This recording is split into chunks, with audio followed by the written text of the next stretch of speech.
So I think a lot of people, most people, believe that police officers can withstand certain treatment, certain behavior until a certain line, and then they snap. When you're asking about abuse of power, what you're asking about is where that line is for this potential juror, and if they even believe that line exists. So you're going to want to ask questions like, well, if a police officer's authority is challenged, do you think that they're affected? How might they be affected? Is the fact that they don, that police uniform and that tool belt and that badge every day, does that mean that they're not necessarily affected by anything that they're going to encounter out on the beat? Open the conversation up generally. What about any authority figure? If anyone in a position of power is encountered with something that they perceive as disrespectful, illegal, or unlawful, right? How does that affect them? Do you believe that police officers have thick skin and that means that they're just going to take it? It's necessary to establish if your jurors believe there is a line at which the police officers will snap and where that line is. Because ultimately what you're guiding them to in your defense theory will be that once they reach this line and they snap, these officers then become reactive in all of the tactics that they employ.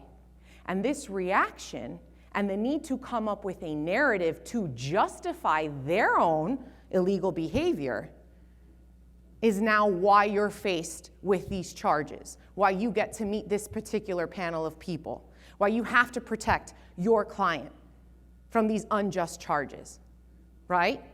Because at the end of the day, the stories don't make sense, they don't match up, whatever it is that you can discern from the evidence, from the witnesses, but you have to establish that line. You have to make sure your jurors are perceptive to that line, and you have to make sure that they agree with you. It's possible that the officer's going to react, and then they're going to have to justify themselves, right? So you're going to ask them, are they going to lie to protect their jobs, their livelihood, right? To protect the other brothers in blue. It's very different if in Bat Leo case, there's an officer that's lying to his sergeant on the side of the road when they employ their use of force, internal protocols, versus then lying about other officers, right?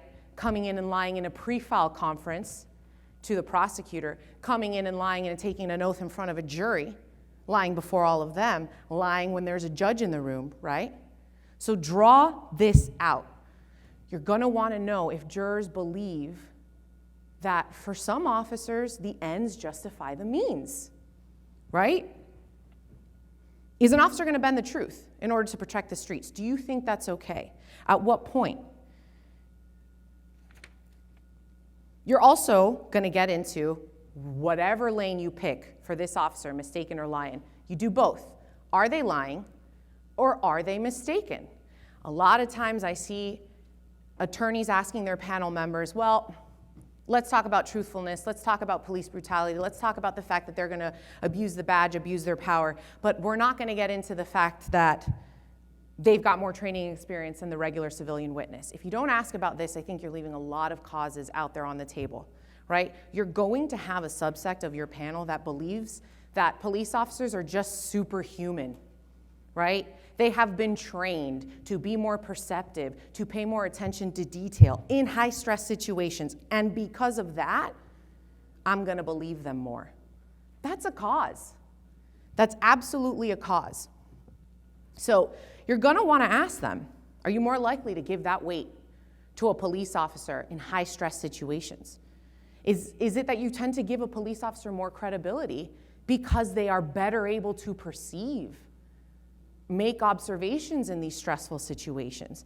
Is it less likely that they make mistakes? Are officers able to admit that they make mistakes, right? You draw it in throughout all of it, their attention to detail, their thoroughness. You ask your jury members, your panel members about the explicit, implicit biases, the external pressures, the internal pressures and desires that they feel in the interest of their case, right? Do we feel that police officers care about the people they arrest? Do they have an interest in seeing that the person arrested for the crime is convicted for the crime? Are police officers and police departments under pressure to close out cases? We had a huge scandal in Miami with the Biscayne Park chief because they had so many open home burglaries that they needed to start closing them out, right? Huge investigation done by our office on that point. These are the real external and internal pressures your officers may or may not feel, may or may not be relevant to your case and your defense theory. You got to know if your jury members are receptive to that theory.